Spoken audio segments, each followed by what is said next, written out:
La niebla se aferraba a la capilla como un sudario gris, empapando el aire de la finca Moretti. Ahí estaba yo, Lorenzo Enzo Moretti, un fantasma en mi propio funeral. O mejor dicho, en el circo que habían montado mis traidores para mi supuesta despedida. La voz de Ana, mi esposa, la mujer que juró amarme, la hija de senador que blanqueó mi nombre manchado de sangre, temblaba con una perfección ensayada desde el púlpito. Fingía un dolor que nunca sintió, un dolor que ahora, al verla, se apoderaba de mí, aunque no de la manera que ella esperaba. Y luego estaba Carlos el Toro Russo, mi segundo al mando, mi hermano desde los tiempos en que robábamos tapacubos en el barrio del Born. Sentado en primera fila, con la cabeza gacha, parecía el deudo más afligido de Barcelona. Cada vez que Ana se detenía para un dramático respiro, él le apretaba la mano.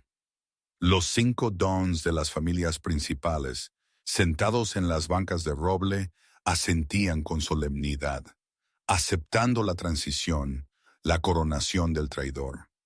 Qué cínicos éramos todos.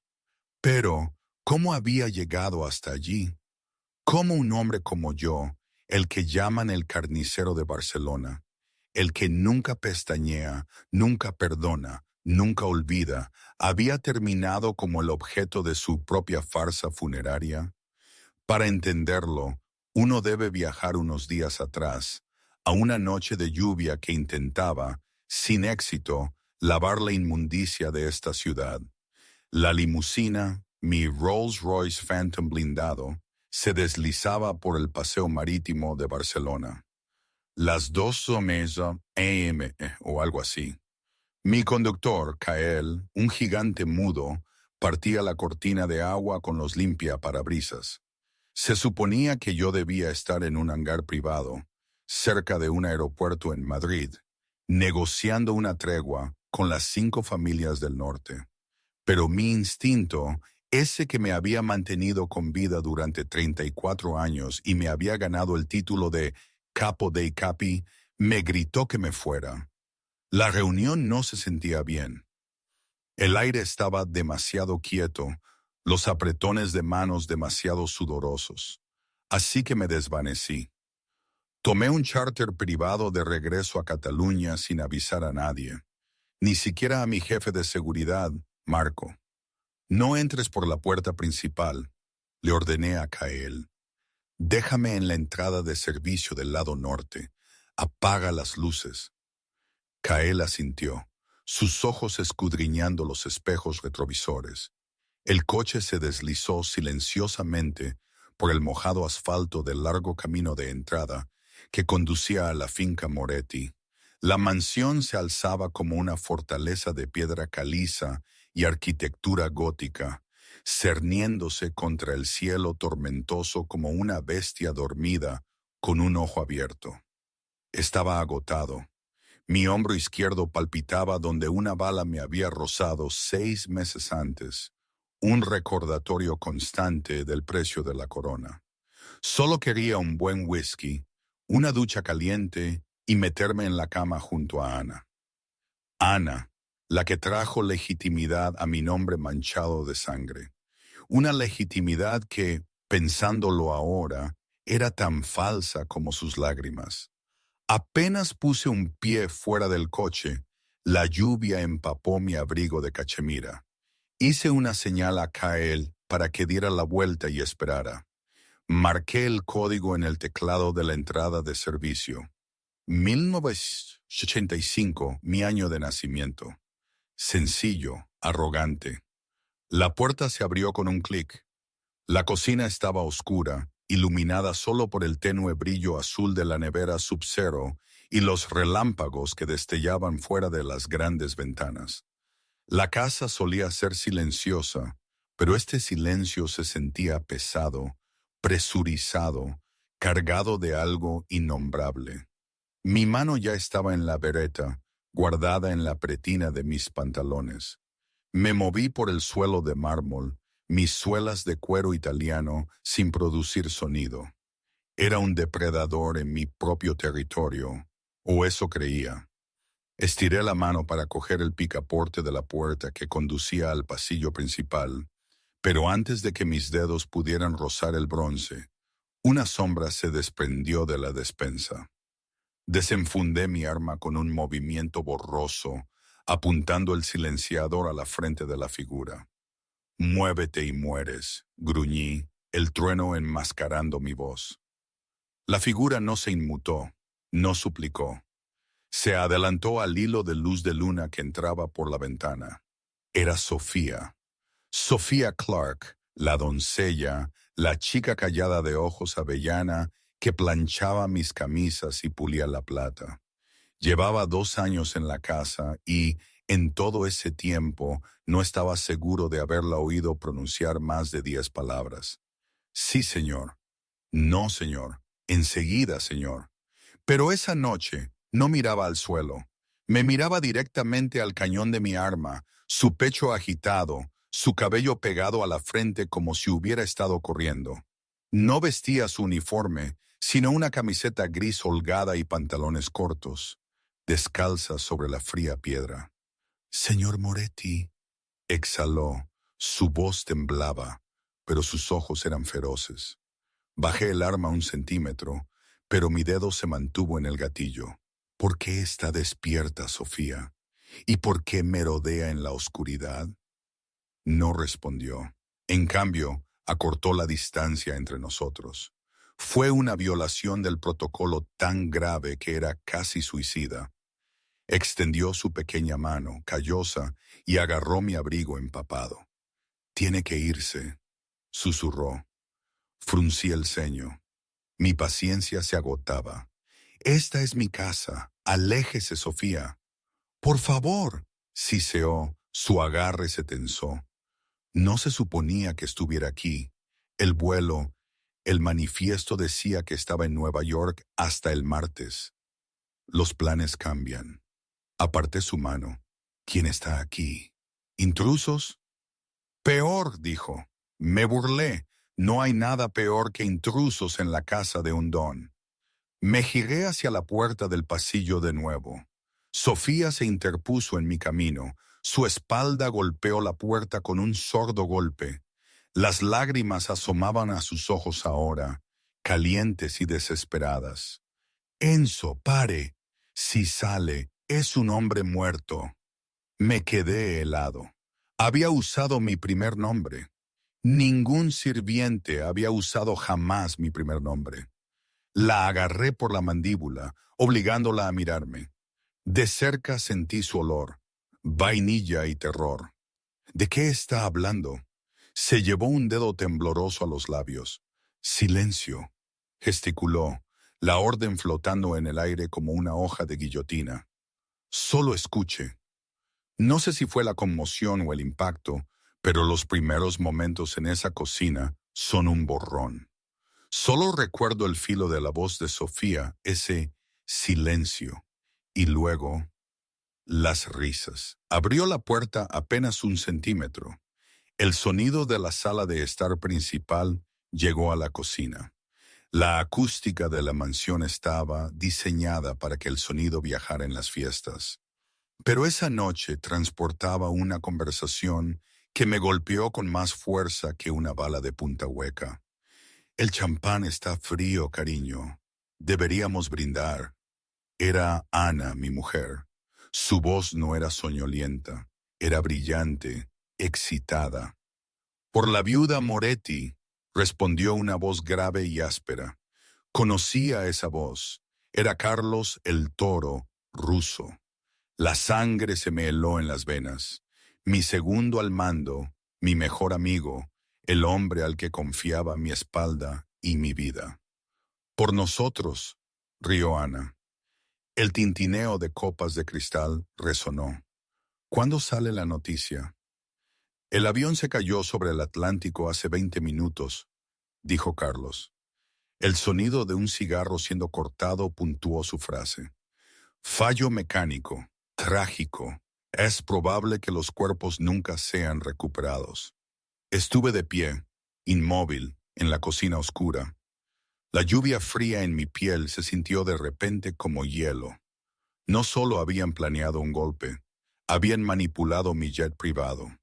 Si no hubiera tomado el charter, ahora mismo sería escombros flotando en el océano. Miré a Sofía, ya no lloraba, me observaba, sus ojos pozos oscuros de comprensión. Me había salvado la vida, pero ¿por qué? La realización me golpeó con la fuerza de un golpe físico, haciéndome retroceder un paso. Miré la bereta en mi mano. Se sentía pesada, torpe.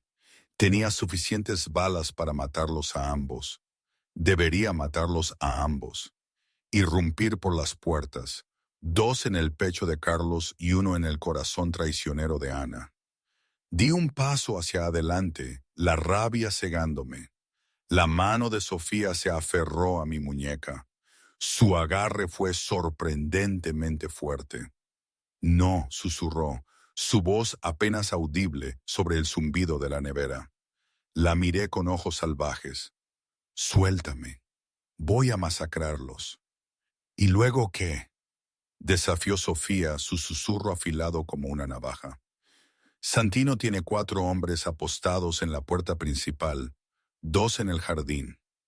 No vino solo. Usted los mata. Su equipo de seguridad entra y lo convierte en queso suizo antes de que pueda recargar. Lo declaran muerto, Enzo. La familia confía en Santino. Si aparece ahora sin respaldo, él lo manipulará. Dirá que se volvió loco. Lo matará y alegará defensa propia. Apreté los dientes, los músculos de mi mandíbula saltando. Tenía razón. Estratégicamente, tenía toda la razón. Estaba en minoría, agotado y oficialmente muerto. El elemento sorpresa era mi única arma, pero era un arma de un solo disparo. ¿Cómo sabes lo de la seguridad?, pregunté, mis ojos entrecerrándose. Le serví café, dijo Sofía simplemente. Antes de bajar aquí a esconderme, creen que me fui por la noche. ¿Por qué no te fuiste? Sofía bajó la mirada, un rubor subiendo por sus mejillas que la oscuridad casi ocultaba. Yo olvidé mi libro, regresé, los oí hablar, oí el plan y te esperé. Esperé para advertirte o para llorarte. Algo cambió en mi pecho, una extraña calidez en medio de la gélida realidad de mi vida que se desmoronaba. La aparté de la puerta y la arrastré hacia la despensa de servicio. Un pasillo estrecho forrado con estantes de pasta importada y aceites. ¿Hay una salida por donde no nos vean?, pregunté, enfundando mi arma. Necesitaba pensar. Necesitaba una sala de guerra, no una cocina.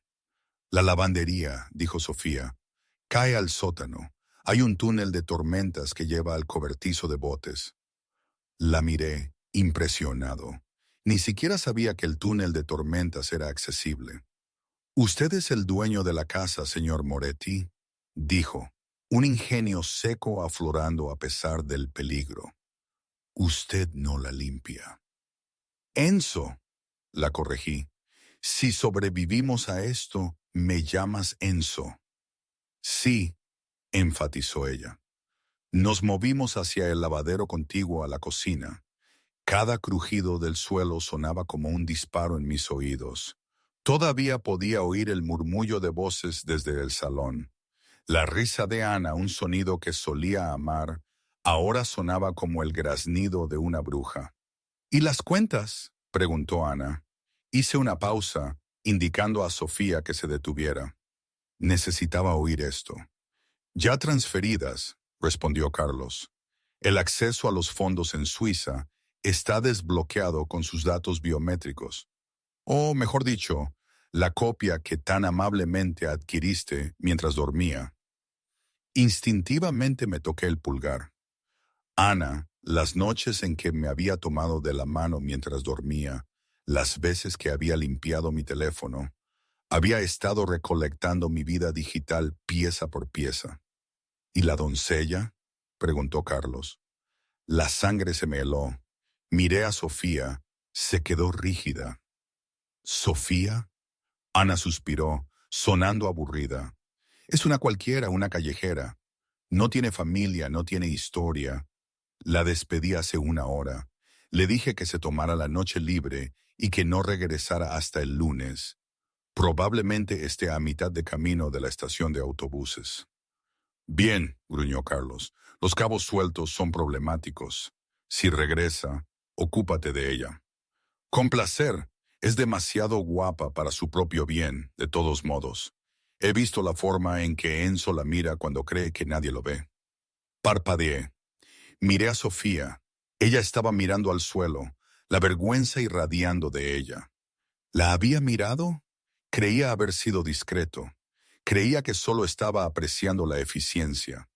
Pero quizás, en el vacío solitario de mi matrimonio, mis ojos se habían demorado en la única dulzura de mi vida. Tenemos que irnos, susurró Sofía, tirando de mi manga. Ahora, asentí. Nos deslizamos al lavadero. Abrí la boca de la ropa sucia, un cuadrado de metal en la pared. Era un espacio estrecho. Las damas primero, mascullé. Sofía no dudó. Agarró los bordes y se deslizó de pies en la oscuridad. Un suave golpe resonó segundos después.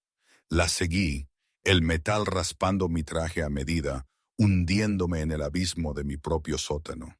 Aterricé sobre una pila de ropa. El sótano olía a detergente y tierra húmeda. Sofía ya estaba en la pesada puerta de hierro del túnel de tormentas, lidiando con el mecanismo de la rueda oxidada. «Está atascada», gruñó, esforzándose. La aparté. «Déjame». Agarré la rueda. Mi hombro gritó en protesta. La vieja herida se reavivó, pero canalicé mi rabia en mi agarre. Con un chirrido metálico que sonó peligrosamente fuerte, la rueda giró. La puerta se abrió con un gemido, revelando un túnel negro que olía a agua de lago y podredumbre. «¡Corre!», ordené. Mientras Sofía entraba en el túnel, las luces del sótano se encendieron de repente. «¡Eh!», gritó una voz desde lo alto de las escaleras. Giré, desenfundando mi arma. En lo alto de las escaleras del sótano estaba Marco, uno de los ejecutores de Carlos, un hombre enorme con una metralleta. Los ojos de Marco se abrieron de par en par. Estaba mirando a un fantasma. «¡Jefe!». No dudé. No ofrecí una explicación. Doble toque en el gatillo. Plaf, plaf. El silenciador hizo su trabajo. Marco se desplomó, cayendo por las escaleras de madera, aterrizando en un montón a mis pies. «¡Muévete!», rugí, empujando a Sofía al túnel y cerrando de golpe la puerta de hierro detrás de nosotros. Hice girar la rueda, bloqueándola justo cuando las balas empezaron a rebotar contra el metal desde el otro lado. Estábamos en la oscuridad, atrapados en un túnel debajo de la finca, y la cacería acababa de comenzar. «¿Dónde sale esto?», pregunté, mi voz resonando en el espacio húmedo. Saqué mi teléfono. Sin señal. «¿El cobertizo de botes?», dijo Sofía. Su voz temblaba de nuevo. «Pero Enzo, hay algo que necesitas saber sobre el cobertizo de botes». «¿Qué?», espeté, usando la luz de mi teléfono para iluminar el camino. «Ahí es donde vivo yo», dijo. Los cuartos de servicio en la casa principal tenían moho. ¿Usted no lo sabía? Así que me mudé al altillo encima del cobertizo de botes hace 3 meses. Así que... Tragó saliva con dificultad. «Ahí es donde guardo las pruebas». «¿Qué pruebas?», me detuve en seco. «¿Qué archivos, Sofía?». «No soy solo una doncella, Enzo», confesó, el eco del disparo aún resonando en nuestros oídos. «Mi verdadero nombre es Sofía Valente, y mi padre fue el hombre que usted mató para tomar el trono». Me quedé helado. La familia Valente, la guerra de 2018, los había aniquilado. «Vine aquí para matarte», dijo, las lágrimas corriendo por su rostro. Pasé 2 años esperando el momento perfecto para envenenar tu whisky o degollarte mientras dormías. Alcé el arma lentamente, apuntándola a su pecho. Dame una razón para no terminar el legado de tu padre ahora mismo. ¿Por qué? Sofía dio un paso hacia el arma, su pecho tocando el silenciador. Porque en algún punto del camino dejé de odiarte y empecé a verlos a ellos. Ana y Carlos. Ellos fueron quienes vendieron a mi padre. Tengo las pruebas en el cobertizo de botes. Tengo las grabaciones. Tengo todo. La miré fijamente. Los giros se sucedían demasiado rápido. Mi mujer era una traidora. Mi mejor amigo, un usurpador. Y la doncella que acababa de salvarme la vida era la hija de mi mayor enemigo. Muéstrame, bajé el arma. Pero si me traicionas, Sofía, quemaré esta ciudad hasta los cimientos contigo dentro. Lo sé, susurró. Cuento con ello. ¿Qué habríais hecho vosotros en mi lugar? ¿Disparar a la hija de tu enemigo que te acaba de salvar la vida? ¿Confiar en ella después de que los que amabas te traicionaran? No era una pregunta fácil. Mi mundo se había reducido a un túnel oscuro, húmedo, y la promesa ambigua de una mujer que había jurado matarme. La verdad es que, en ese momento, estaba tan roto que la posibilidad de una traición más, aunque mortal, casi no me importaba. Me aferré a su palabra porque no tenía nada más. Mis aliados eran escoria. Tal vez mi enemiga no lo era. Es complicado, ¿no creéis? El túnel era una pesadilla claustrofóbica de agua que goteaba y ratas que corrían. Me movía con la eficiencia de un soldado, pero mi mente era una tormenta. Sofía Valente, la hija de Carlo Valente, el hombre al que había disparado en un almacén en 2018 para poner fin a la guerra de 3 años. Recordé las últimas palabras de Carlo. Mi sangre te ahogará. No me había dado cuenta de que Carlo lo decía tan literalmente. Llegamos al final del túnel, una pesada trampilla de madera que se abría en el suelo del cobertizo de botes. La abrí de un empujón, emergiendo al aire fresco y mohoso del almacén de embarcaciones. Una elegante lancha acuarama de caoba flotaba en el agua, pero Sofía la pasó de largo, trepando por una escalera hasta el altillo. La seguí, con el arma desenfundada, barriendo la habitación. Era un espacio pequeño, humilde pero cálido. Libros apilados por todas partes, una pequeña cama y escondida bajo una tabla suelta del suelo, debajo de la cama, una caja de metal con cerradura. Sofía la sacó, sus manos temblaban mientras tecleaba una combinación. Sacó una pila de papeles amarillentos y una unidad USB. Aquí, dijo empujándomelos. Mira las fechas, Enzo. En la tenue luz que venía del lago examiné los papeles. Transferencias bancarias, registros de llamadas. 2018, mascullé. Antes de que terminara la guerra. Carlos le estaba dando a mi padre sus ubicaciones, dijo Sofía, su voz hueca. Te quería muerto entonces para poder tomar el control, pero eras demasiado bueno. Sobreviviste a cada emboscada. Así que Carlos cambió de bando, vendió a mi padre para ganarse tu confianza y jugó a largo plazo. ¿Y Ana? Ana fue la intermediaria. Se acostaba con Carlos antes de conocerte. Se casó contigo para mantenerte distraído mientras drenaban tus cuentas. Sentí que la bilis me subía por la garganta. Todo mi matrimonio, mi mejor amistad, era una producción teatral.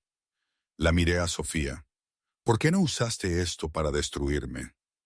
Te lo dije, dijo, encontrando mi mirada. Quería matarte yo misma, pero luego te observé. Te vi paseando por la biblioteca por las noches, cargando el peso de las familias. Te vi tratar al personal con respeto, a diferencia de Carlos, que nos trata como muebles. Me di cuenta de que eras solo un soldado en una guerra que no empezaste. Mataste a mi padre, sí, pero Carlos lo mató primero al traicionarlo. Un repentino estruendo de cristales en el piso de abajo destrozó el momento. Están aquí. Sí sé. Agarré la caja y la unidad. El bote. Demasiado ruidoso, dijo Sofía. Si encendemos el motor, lo oirán desde la casa principal. Tendrán francotiradores en el acantilado. Entonces, nadamos en esta tormenta. Nos ahogaremos.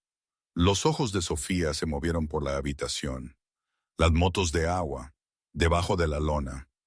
Me asomé por la barandilla. 2 motos de agua negras estaban en el muelle. Eran más rápidas, de perfil más bajo pero expuestas. ¿Sabes manejar?, pregunté. Crecí en Sicilia, Enzo. Podía manejarlas antes de caminar. Bien, tú tomas la delantera. Nos dirigimos al sur hacia las luces del puerto olímpico. Luego giramos bruscamente hacia el canal industrial. No te detengas, no mires atrás. Bajamos a toda prisa por la escalera. La ayudé a empujar la primera moto de agua al agua. Mientras empujaba la segunda, la puerta del cobertizo de botes se abrió de golpe. 3 hombres con equipo táctico entraron. No dudé. Disparé 3 tiros. Bam, bam, bam. 2 hombres cayeron. El tercero se lanzó detrás de una pila de cajas. ¡Vete!, rugí, saltando a mi moto de agua. Sofía encendió el motor. El motor rugió. Ella le dio gas, saliendo disparada del muelle hacia las revueltas aguas negras del Mediterráneo. La seguí un segundo después, justo cuando las balas empezaban a masticar la madera del muelle detrás de mí. La lluvia picaba como agujas. Las olas tenían 1 metro de altura, golpeando el casco de la moto de agua. Mantuve la cabeza baja, siguiendo el rocío blanco de la estela de Sofía. Podía ver linternas barriendo el agua desde los acantilados sobre mi finca. Un foco del muelle privado se encendió, barriendo la oscuridad. Pop, pop, pop. Las balas golpearon el agua a nuestro alrededor. Estaban disparando a ciegas en la oscuridad. Sofía giró bruscamente a la izquierda, guiándonos hacia la sombra de un enorme rompeolas. Conocía el lago mejor que yo. Navegaba las traicioneras corrientes con una intrepidez que hacía que mi corazón martilleara contra mis costillas, no por miedo, sino por la adrenalina. Navegamos durante 20 minutos, el frío calándonos hasta los huesos, hasta que las luces de la finca Moretti fueron solo un tenue resplandor en el horizonte.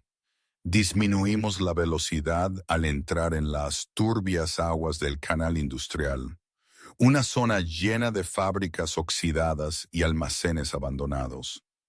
Apagamos los motores y nos dejamos llevar bajo un muelle de madera podrida.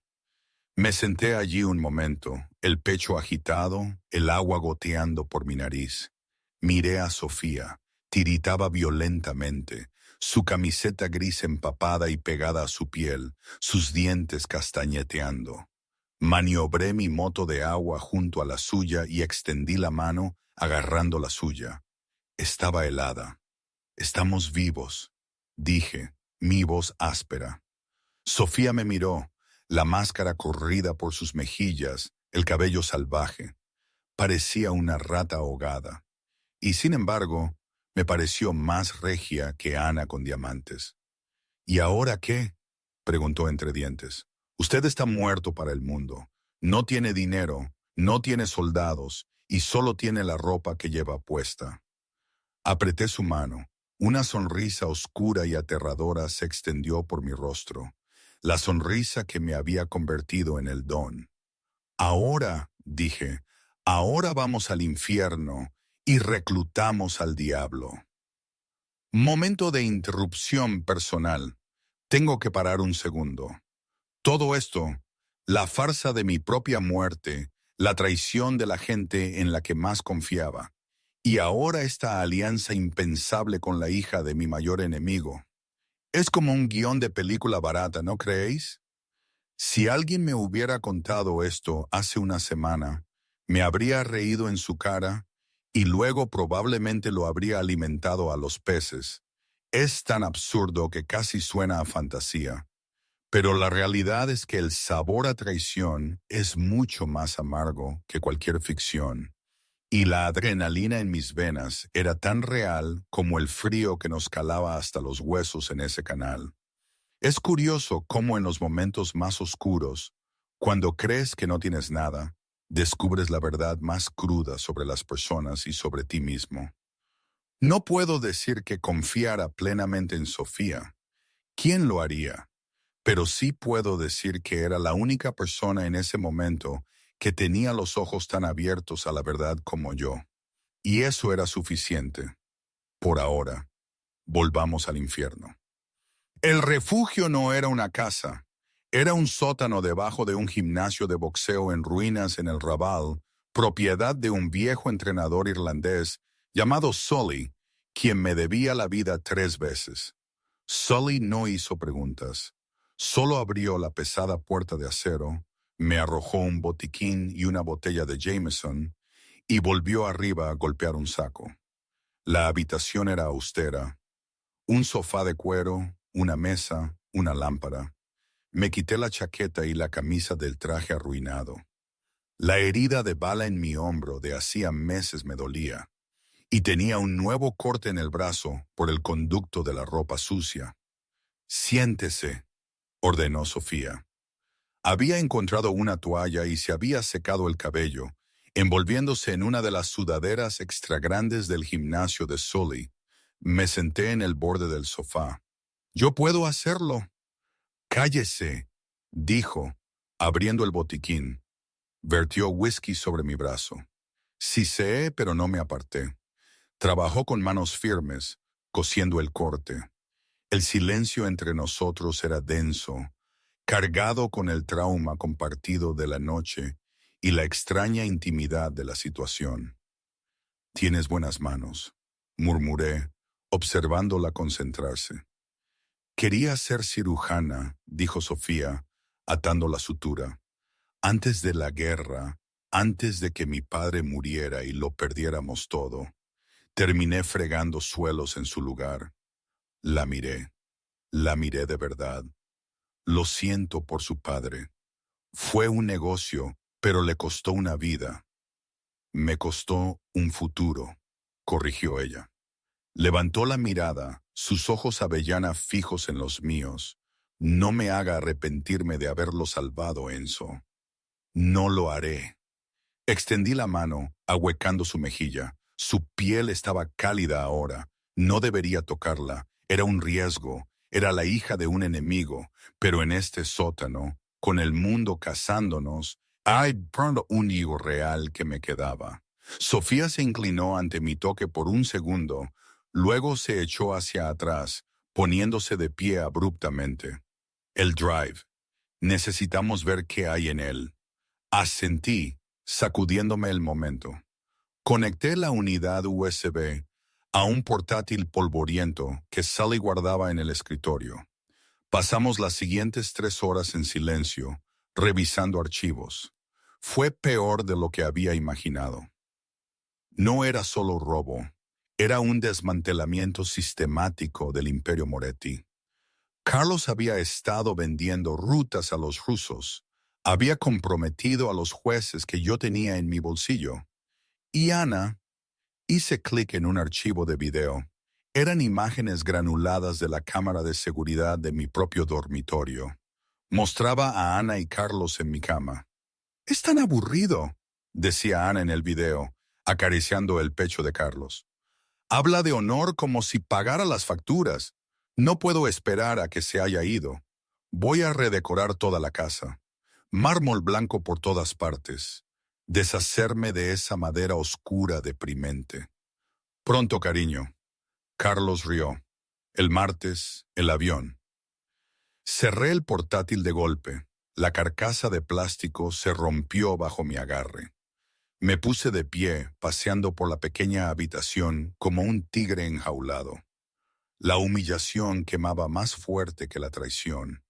Se reían de mí en mi propia cama. Creen que estoy muerto. Susurré. Creen que han ganado. Esa es su ventaja, dijo Sofía desde el sofá. Se van a descuidar. Van a celebrar. ¿Cuándo es el funeral? Pregunté. Normalmente 3 días después de una muerte, calculó Sofía. Entonces, el domingo. ¿El domingo? Asentí. Un ataúd cerrado, obviamente, ya que mi cuerpo está perdido en el mar. Me volví hacia Sofía. ¿Sabes dónde se reúnen los griegos? Sofía frunció el ceño. La familia Costas lo odian. Les quitó el territorio del puerto. Exacto. Sonreí. Y no era una sonrisa agradable. Me odian, pero odian más a Carlos. Carlos les prometió los puertos de vuelta, ¿no? En esos correos electrónicos. Sí, asintió Sofía, la comprensión amaneciendo en ella. Prometió devolver el territorio una vez que tomara el control. Pero Carlos es un mentiroso, dije. Ya vendió los puertos a los rusos. Vimos el contrato. Así que si les muestras a los griegos que Carlos los traicionó, entonces no necesita un ejército, terminó Sofía. Solo necesita encender una cerilla. La reunión tuvo lugar en la parte trasera de una cafetería griega en el Bourne a las 4 a.m. Entré solo. Llevaba ropa prestada, unos vaqueros y una chaqueta de cuero negra de Sully. Parecía menos un don y más un matón callejero. José Costas, el jefe de la mafia griega, estaba sentado en un reservado comiendo souvlaki. Era un hombre macizo con una barba como estropajo de acero. 4 guardias armados estaban a su alrededor. Cuando entré, los guardias desenfundaron sus armas al instante. Calma, dije, alzando las manos. Solo he venido a desayunar. José me miró fijamente, su tenedor congelado a mitad de camino de su boca. Moretti, estás muerto. Vi las noticias. Accidente de avión. Mejoré, bromeé. Me deslicé al reservado frente a José. Dame una razón para no meterte una bala en la cabeza ahora mismo, gruñó José, indicando a sus hombres que mantuvieran el fuego, pero que siguieran apuntando. Porque soy el único que puede evitar que pierdas 10 millones de euros, dije. Arrojé la unidad USB sobre la mesa. Carlos Russo te prometió los puertos de vuelta si apoyabas su golpe, ¿verdad? José entrecerró los ojos. Quizás. Los vendió a los hermanos Volkov ayer. Mentí sin problemas. Bueno, a medias. El trato estaba pendiente, pero José no necesitaba saber eso. Revisa los archivos. Carpeta marcada Autoridad Portuaria. José hizo una señal a uno de sus hombres para que trajera una tablet. Conectó el drive. Mientras revisaba, su rostro adquirió un tono morado que coincidía con las cebollas de su plato. «Ese malaca», escupió José, golpeando la mesa con el puño. «Juró por su madre». «Carlos no tiene madre», dije. «Nació en una alcantarilla». Me incliné hacia adelante. «Aquí está el trato, José. Estoy muerto. Voy a seguir muerto hasta el domingo. El domingo, en mi funeral, todas las cabezas de las 5 familias estarán allí. Carlos estará allí aceptando la corona y quiero que me prestes 10 de tus mejores hombres, no para matarlo, solo para asegurar el perímetro. Quiero entrar solo, pero necesito saber que cuando lo haga, sus guardias de fuera no se precipitarán a salvarlo». «¿Y qué gano yo?», preguntó José, limpiándose la boca. «Ganas los puertos», dije. «De verdad esta vez, y tienes el placer de ver a Carlos Russo suplicar». José me miró durante un largo momento. Luego se rió, un sonido atronador que hizo temblar la cafetería. «Tienes agallas, Moretti. Siempre lo dije. Loco, pero agallas». José extendió una mano grasienta. Tenemos un trato. Estreché su mano. Salí de la cafetería a la luz del amanecer. Sofía esperaba en el destartalado Ford Taurus de Sully a la vuelta de la esquina. ¿Bien?, preguntó mientras entraba. Estamos en el negocio, dije. La miré. Parecía exhausta, ojeras bajo los ojos, pero seguía allí. Todavía conmigo. Deberías irte, Sofía, dije en voz baja. Coge el coche, conduce a Canadá. Tengo una cuenta allí a la que puedo darte acceso. Empieza de nuevo. No, dijo metiendo la marcha. ¿Por qué? Esto se pone peligroso ahora. Van a volar balas. No voy a dejarte, Enzo. ¿Por qué? Me miró, y la crudeza de sus ojos me dejó sin aliento. Porque eres la primera persona en mi vida que no me ha mentido, y porque quiero ver la cara de Ana cuando entres por esa puerta. Me reí, un sonido genuino. Eres vengativa, Sofía Valente. Aprendí de los mejores, sonrió. Conduce, dije, recostándome y cerrando los ojos. Tenemos un funeral al que asistir. Volviendo al día de hoy, a la capilla y al manto de niebla, me situé en el umbral. Llevaba unos vaqueros oscuros, un jersey de cuello alto táctico, negro, y una gabardina larga. Me veía rudo, peligroso y muy vivo. A mi lado, Sofía. Llevaba un elegante traje de pantalón negro que habíamos comprado con efectivo esa misma mañana. El pelo recogido, la barbilla alta. No parecía una doncella, parecía una reina. Enzo, susurró Ana, su rostro palideciendo. Agarró el púlpito con tanta fuerza que sus nudillos se pusieron blancos. Es un milagro. Ahórrate la actuación, cariño, dije, mi voz tranquila pero con un filo letal, mientras caminaba por el pasillo central. Mis pasos resonaban en el suelo de piedra. Clic, clic, clic. La multitud se apartó para mí como el mar rojo. Estallaron los murmullos. Está vivo. Es un fantasma. Carlos se recuperó primero. Llevó la mano a la cintura. Es un impostor. Seguridad. Tu seguridad ya no está, Carlos, dije, sin perder el paso. José Costas te envía sus saludos. Sus hombres están ahora mismo desarmando a tu equipo fuera. Carlos miró hacia las salidas laterales. Los ejecutores griegos salieron de las sombras de los vestíbulos, con los brazos cruzados, asintiendo a mí. Carlos estaba atrapado. Llegué al altar. Me detuve a 1,5 metros de mi mujer y de mi mejor amigo. De cerca pude ver el terror en sus ojos. Era embriagador. Pareces decepcionado, Carlos. Sonreí fríamente. ¿El champán no te sentó bien? En su hermano, balbuceó Carlos, alzando las manos. Creímos que estabas muerto. Los informes. ¿El avión? ¿El avión que saboteaste? Pregunté. No, nunca. ¿Quién te ha dicho esas mentiras? Carlos señaló con un dedo tembloroso a Sofía. Ella, la doncella, está loca, Enzo. Te ha estado robando. La despedimos. Me volví hacia la congregación. Mi segundo al mando afirma que miento. Afirma que mi esposa es una viuda desconsolada.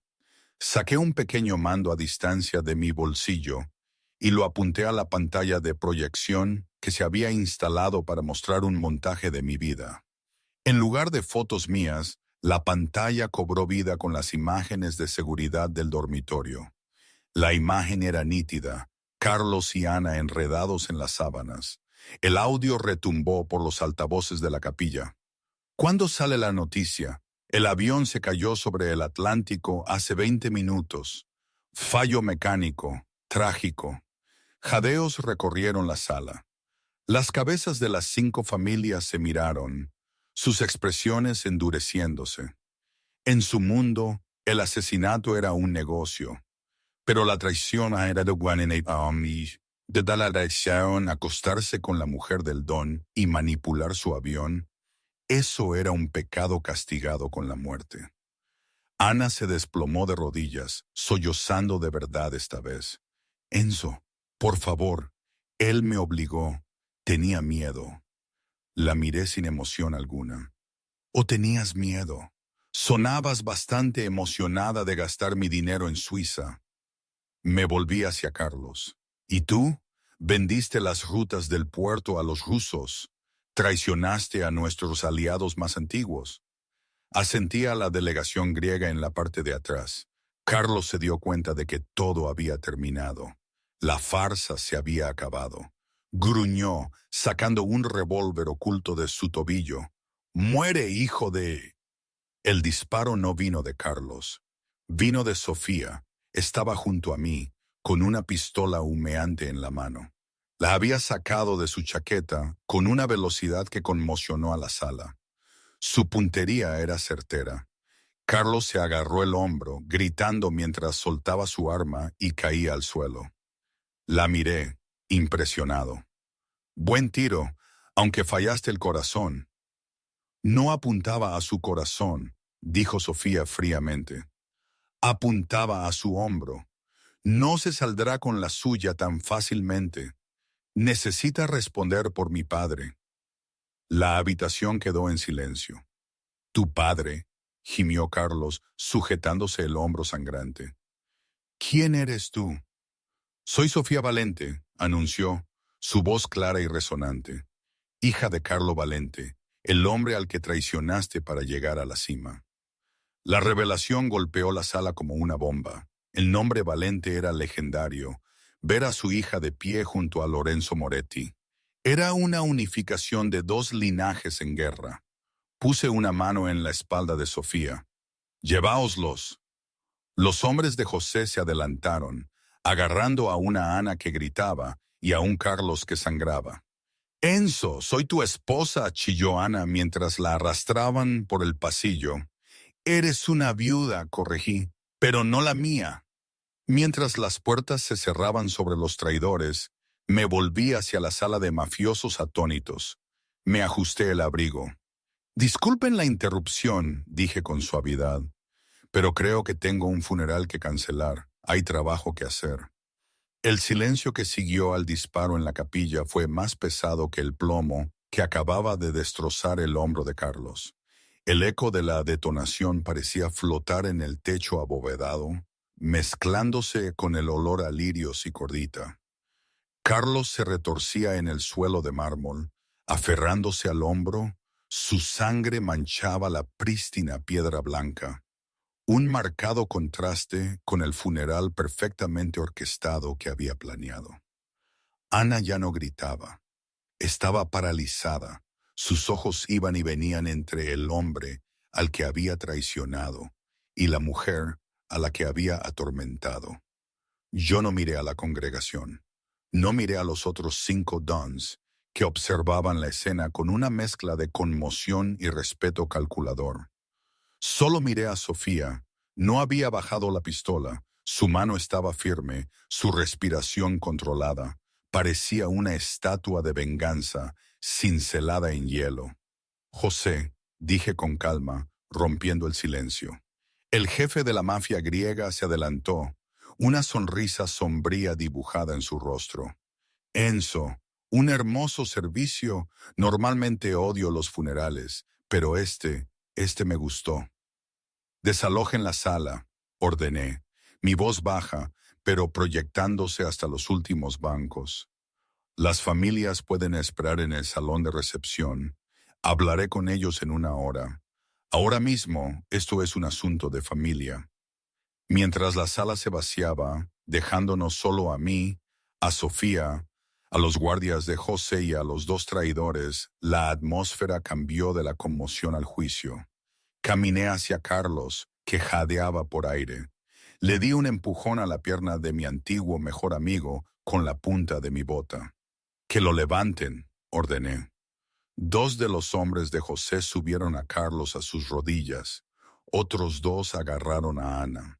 Ella comenzó a llorar, un sonido áspero y feo que me irritó los nervios. Enzo, mírame.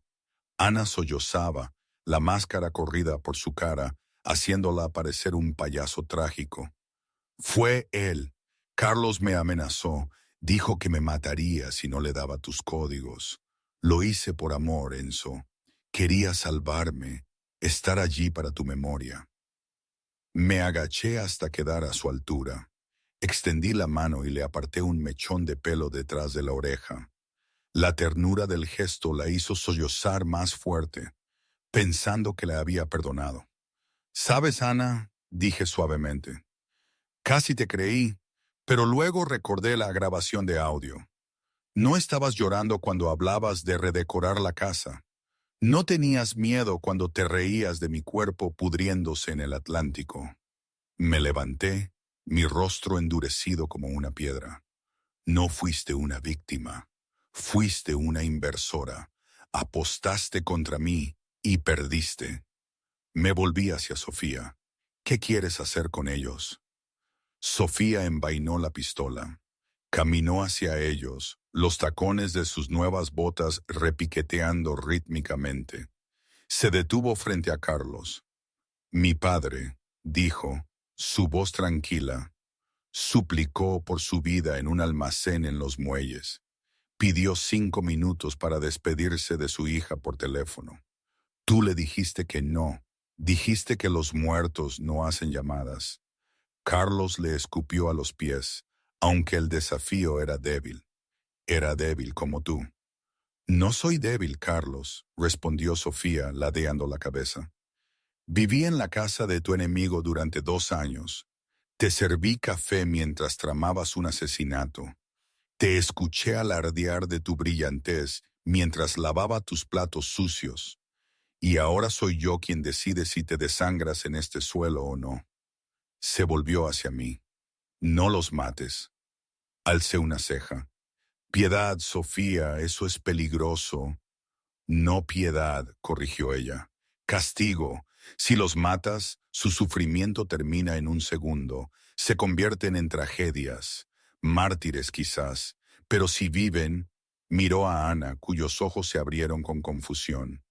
«Despójenlos», ordenó Sofía. «Disculpa», jadeó Ana. «La oíste». Asentí a los guardias.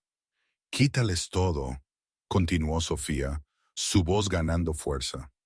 «Los Rolex, los diamantes, las llaves de los áticos, el acceso a las cuentas offshore, todo.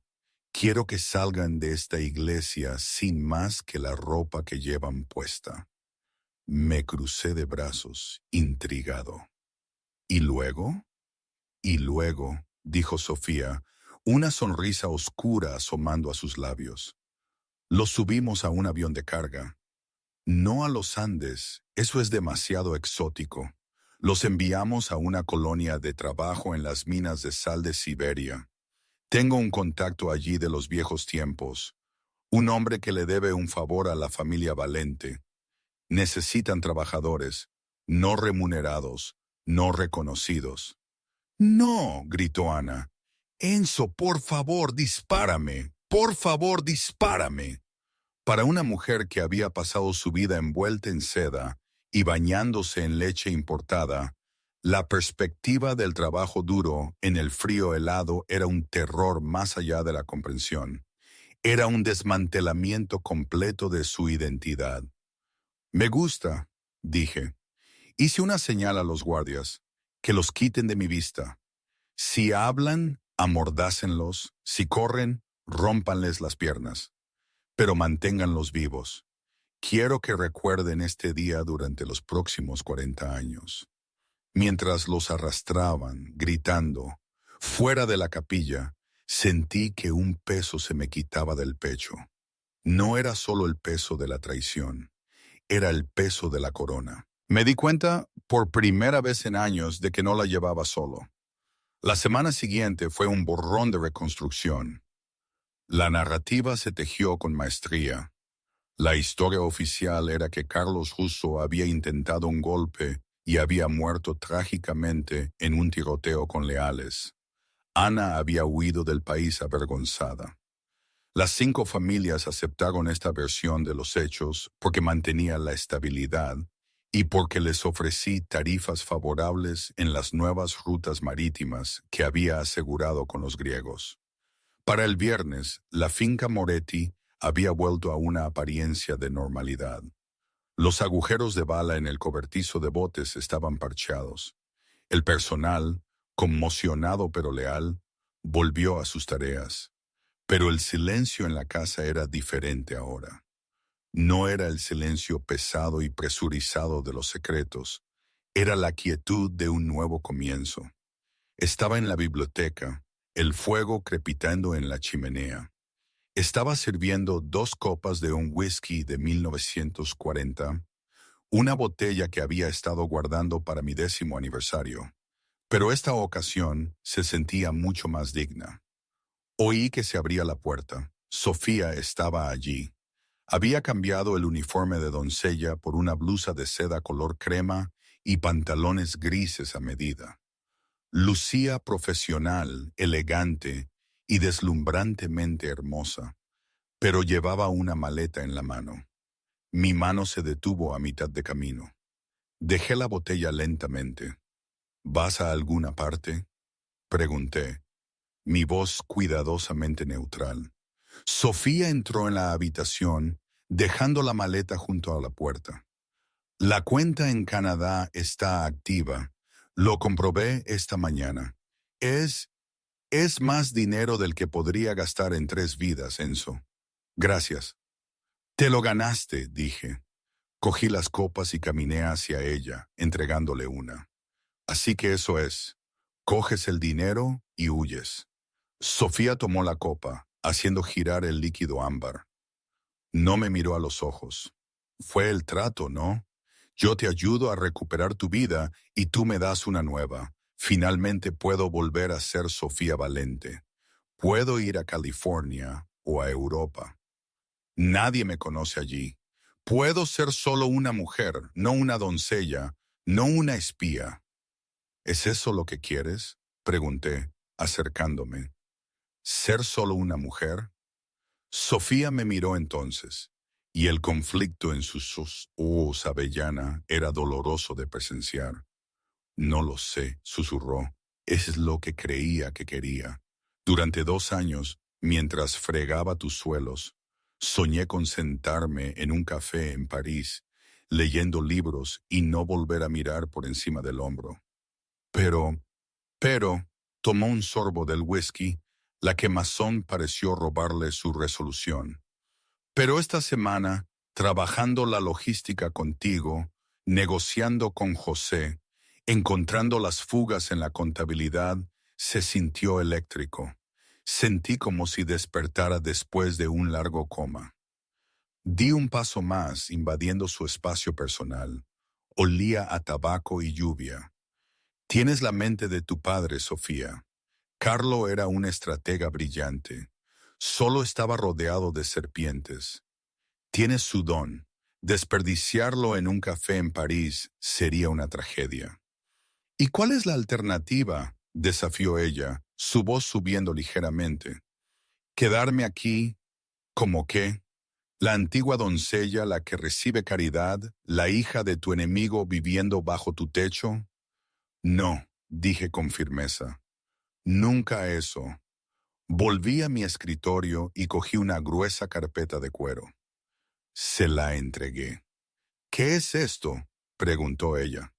Ábrela. Sofía dejó su copa y abrió la carpeta.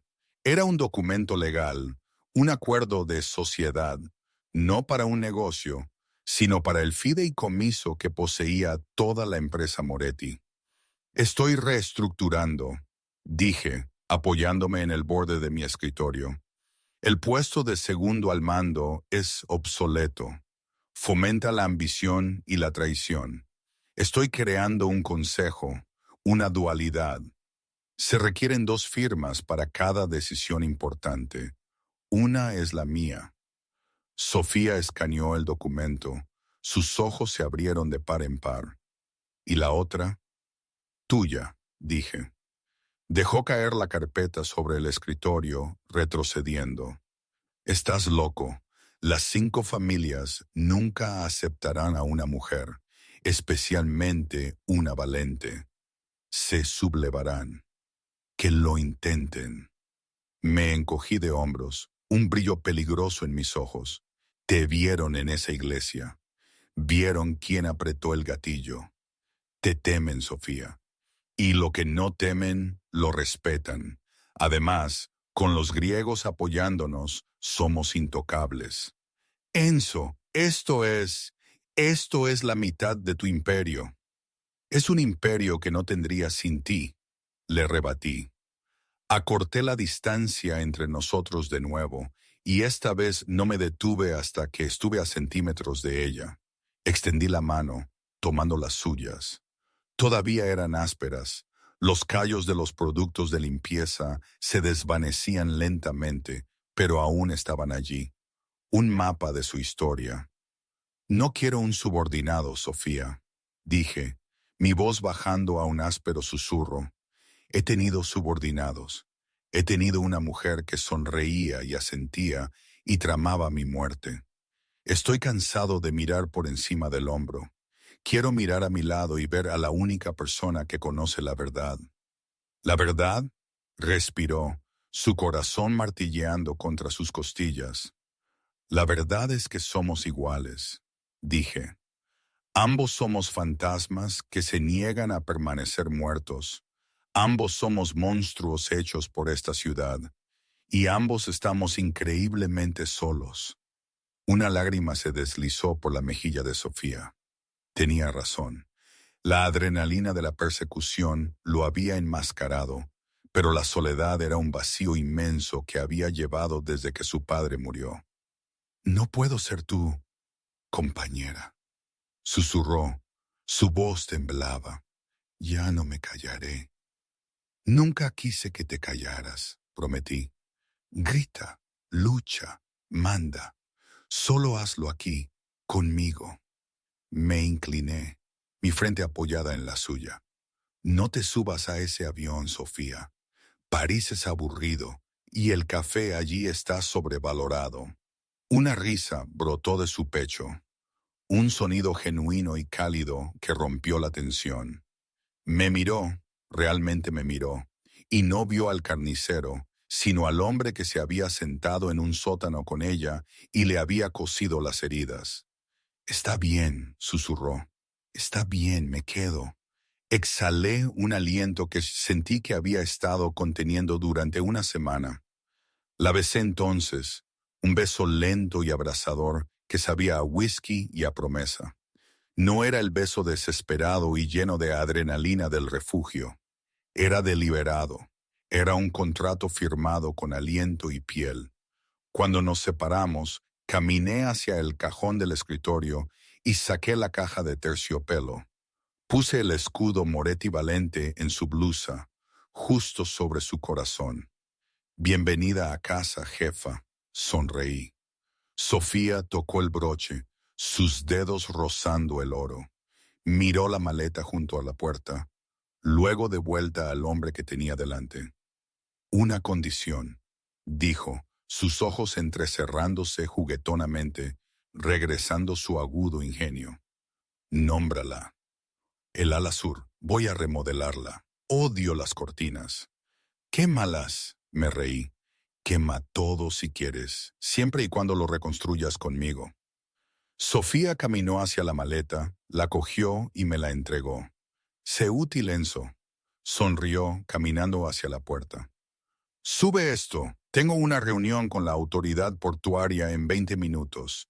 Tenemos un cargamento que interceptar. La vi alejarse. El vaivén de sus caderas dominaba la habitación, el pasillo, toda la casa. Me reí entre dientes, sacudiendo la cabeza mientras cogía su bolso. La doncella se había ido. La reina había llegado, y por primera vez en mi vida, el rey estaba perfectamente feliz de recibir órdenes. Y así es como la doncella, a la que le dijeron que guardara silencio, terminó silenciando a todo el mundo del Hampa. ¿Creéis que era posible? No lo sé.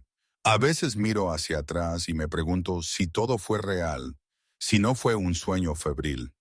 La verdad es que nada es blanco o negro, y menos en mi mundo. No hubo un vivieron felices para siempre, ni mucho menos. Todavía hay noches de insomnio, todavía hay fantasmas, pero ya no estoy solo. A veces siento que fue la mejor decisión de mi vida. Otras me asalta la duda, un escalofrío que me recuerda que todo tiene un precio. Quizás es solo la vida, ¿no?